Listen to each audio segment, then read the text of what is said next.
Naruto event တွေကစကင်တကောင်ရဖို့အတွက် weekly pass 9ခုပဲကုန်မယ်။ဒီတစ်ခေါက်ပြန်လာတဲ့ Naruto event မှာ Minato ဖြစ်ကူရှင် Itachi ဖြစ် Julian တို့ရဲ့စကင်အပြင်အရင် Naruto ပတ်ဝန်းတုန်းကပါလာခဲ့တဲ့ Naruto Sakura ပြီးတော့ Kakashi နဲ့ Sasuke တို့ရဲ့စကင်တွေလည်းပြန်ပြီးတော့ပါလာအောင်ပါပါ။အားလုံးပဲမင်္ဂလာပါ။ AMT Game Show ကနေပြီးတော့ကြိုဆိုလိုက်ရပါတယ်။ဒီနေ့မှာတော့ Naruto skin တကောင်ကို weekly pass 9ခုနဲ့ဘယ်လိုမျိုးယူရမလဲဆိုတော့ကျွန်တော်ပြောပြပေးသွားမှာပါ။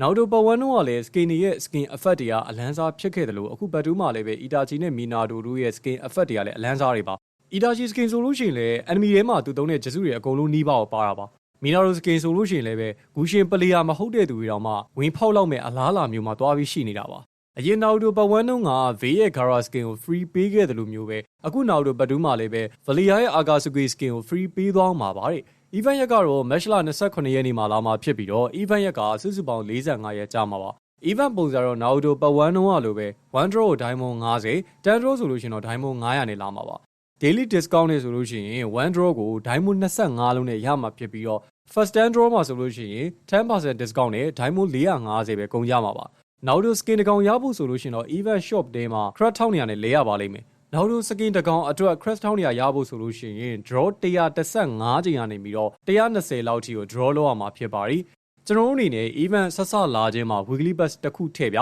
။အဲ့ဒီအချိန်မှာ Diamond 100ဖြစ်ရတဲ့အတွက်ကြောင့်မလို့ ticket တစ်ခုနဲ့3ခုကြာပန်းရမယ့် box လေးတစ်ခုရပါလိမ့်မယ်။ကျွန်တော်တို့ရဲ့ကံကိုကျွန်တော်တို့ကသိပြီးသားမလို့အဲ့ဒီ box ကနေပြီးတော့ကျွန်တော်တို့ရဲ့ ticket တစ်ခုပဲရမယ်လို့သဘောထားပြီးတော့တွက်ကြမယ်။ဆိုတော့ event စလာတဲ့ရက်ကနေစပြီးတော့နေတိုင်း daily discount နဲ့ daily draw လုပ်မယ်ဗျာ။ premium supply ကလည်းနှစ်ခါလာမှာဖြစ်ပြီးတော့စုစုပေါင်း free ticket က58ကတ်ရလိမ့်မယ်။ test တွေကတော့ Diamond 250ဖြည့်ပြီး3ခိုင်းတာပါ။ premium supply phase တစ်ခုစီမှာ weekly pass 3ခုဖြည့်လိုက်ရပါပြီ။ဒါဆိုလို့ရှိရင် draw အနေနဲ့ဆိုလို့ရှိရင်104 draw ရှိပြီ။ draw တဲ့ခါမှာလည်းပဲအခါ20ပြည့်လို့ရှိရင် reward အနေနဲ့ပေးတဲ့ ticket တစ်ခုလည်းကျွန်တော်တို့ရအောင်မယ်။ Naruto ပတ်ဝန်းမှာတော့ကြောက်စင်းပြားလေးနဲ့ ticket 10ခုလေးလို့ရတဲ့ event လေးပါခဲ့ပါတယ်။အခုဘတ်တူးမှာလည်းမွန်တော့ကဒီ event လေးကိုပြန်ထည့်ပေးခဲ့မယ်ဆိုရင်ကျွန်တော်တို့ ticket 10ခု free ထည့်ရပါအောင်မယ်။ဒါဆိုလို့ရှိရင်115 draw ရှိနေပါပြီ။အများစုက115ချိန်မှာ crest 1200ပြည့်ပြီးတော့ Naruto skin ရနေပါပြီ။ကိုကကံမကောင်းလို့ crest 1200ပြည့်ဖို့နည်းနည်းပပလုံနေတော့ Diamond နည်းနည်းဖြည့်ပြီးတော့ draw လဲပါ။ဒါဆိုရင်တော့လိုချင်တဲ့ Naruto skin တစ်ခုကိုစိတ်ကြိုက်ရွေးယူလို့ရပါပြီ